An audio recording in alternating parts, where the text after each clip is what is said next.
Assalamualaikum warahmatullahi wabarakatuh. Salam sejahtera untuk saudara-saudaraku sebangsa dan setanah air. Beberapa hari lagi, tepatnya tanggal 17 Agustus 2026, Republik Indonesia berusia 81 tahun. Alhamdulillah, menjelang usia sepuh ini, Allah Subhanahu wa Ta'ala menganugerahkan kita suatu hadiah besar. Hadiah besar itu ialah dibukanya pintu oleh Allah Subhanahu wa Ta'ala untuk mengungkap mega korupsi di negeri ini. Terbukanya jalan itu menyusul penetapan Febri Adriansyah sebagai tersangka tindak pidana korupsi dan TPPU. Febri Adriansyah, mantan Jaksa Agung Muda tindak pidana khusus Kejagung, selama ini dipersepsikan sebagai pendekar pembasmi koruptor kakap. Tapi seiring dengan statusnya sebagai tersangka, persepsi itu berbalik 360 derajat.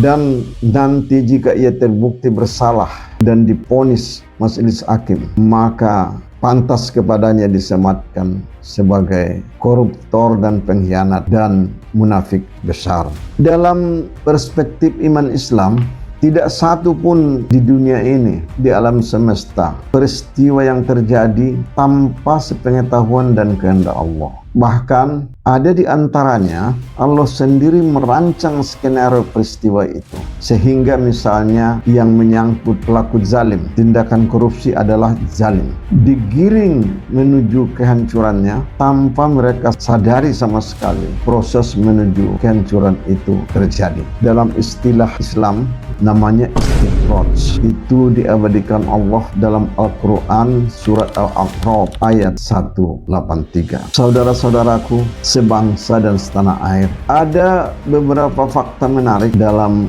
kasus Eva ini. Fakta mana boleh jadi dan sangat boleh jadi mengandung makna besar dan strategis bagi program pemberantasan korupsi di negeri ini. Pertama adalah FA ditahan di rutan KPK, tidak di rutan Kejaksaan Agung. Kedua, Sutrimo, kepala yang disebut-sebut sebagai kepala rumah tangga FA, ditemukan meninggal mendadak dengan kondisi mulut berbusa. Ketiga, Hotman Paris Hutapea, kita singkat di sini HPH, mendadak mengundurkan diri sebagai pengacara FA. Keempat, ini yang paling menarik. Pemerintah CQ Kejaksaan Agung membentuk satu tim khusus terdiri dari 9 jaksa senior untuk memeriksa kasus ini. 9 jaksa ini dikenal memiliki integritas tinggi dan mantan alumni KPK di era sebelum Presiden Jokowi. Kita tahu KPK sebelum era Jokowi adalah KPK yang mandiri dan independen,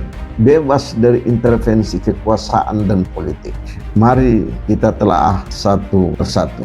Penahanan Eva di rutan KPK kemungkinan besar didasari pertimbangan keamanan dan keselamatan yang bersangkutan. Jika Sutritmo saja bisa dihabisi guna menghilangkan saksi hidup, maka FA pun bisa jadi target assassination. Karena di tangannya lah kunci kotak Pandora dari sejumlah mega korupsi di negeri ini. Dan ide penahanan itu sendiri patut diduga datang dari seseorang yang paham dan sangat pengalaman di bidang intelijen.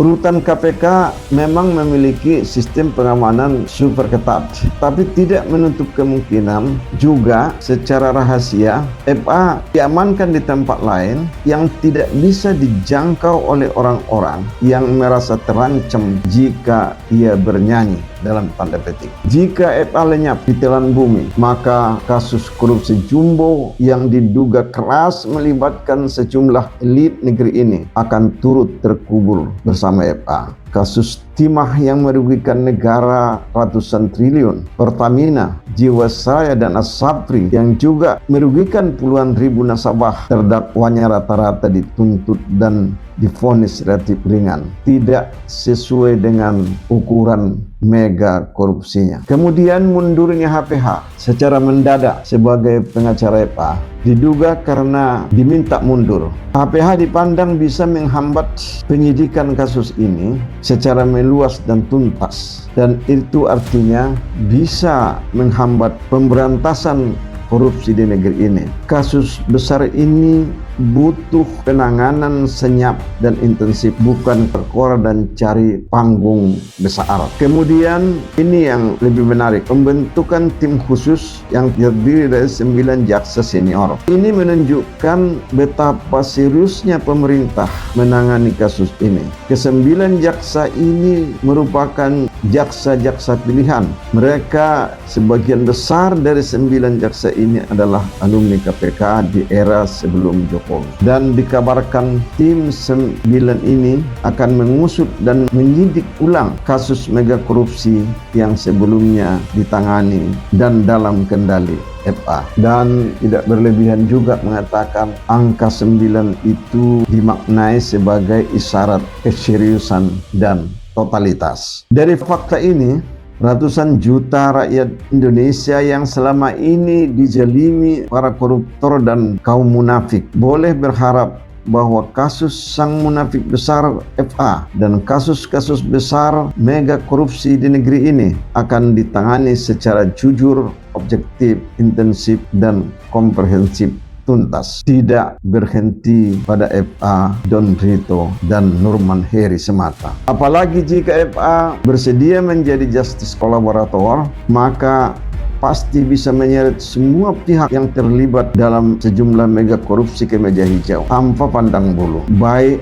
dari kalangan elit eksekutif, yudikatif, legislatif, dan kalangan elit bisnis sendiri. Mari jadikan kasus ini sebagai langkah awal atau starting point mengawali pemberantasan korupsi dengan sasaran menyeret elit-elit besar yang terlibat. Jangan biarkan momentum ini berlalu sia-sia. Jika momentum ini kita biarkan berlalu sia-sia, saya kira selesailah sudah plan yang sudah dibuka oleh Allah Subhanahu wa Ta'ala. Dan para netizen, kalangan jurnalis, mahasiswa, dan ormas-ormas keagamaan, mari kita kawal dan awasi penanganan kasus FA dan kasus mega korupsi yang disidik ulang oleh tim 9. Mari kita doakan dan dorong pimpinan nasional agar mulai secara serius, nyata dan tegas menyeret koruptor kakap ke meja hijau, sehingga jargon pemberantasan korupsi yang menjadi salah satu